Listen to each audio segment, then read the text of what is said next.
বাঁদর মামা পেল একটা কলার কাঁদি।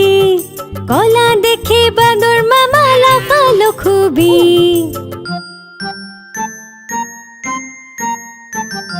তাড়াতাড়ি কলা ছাড়ালো বাঁদর মামা রে। খোসা এদিকে ওদিকে, ওদিকে এদিকে সেদিকে ফেললো। বড় টুকরো মুখে ঢুকিয়ে মুখ খুলে পুরো কলা চিবোলো।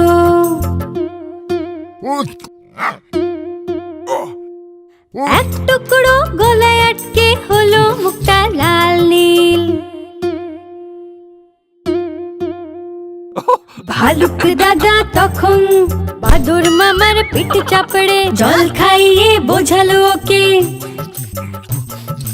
মুখে খাবার কখনো বেশি নিও না, ছোট টুকরো নেবে, মুখ বন্ধ করে চিবোবে। মুখে খাবার কখনো বেশি নেবে না, ছোট টুকরো নেবে, মুখ বন্ধ করে চিবোবে।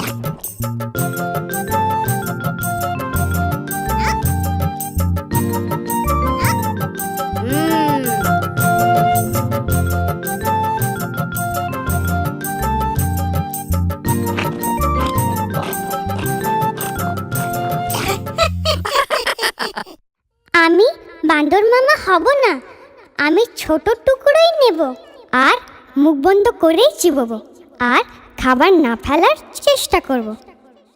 তোমরা তোমাদের খাবার কিভাবে খাও কমেন্টে লিখে আমাদের জানাও।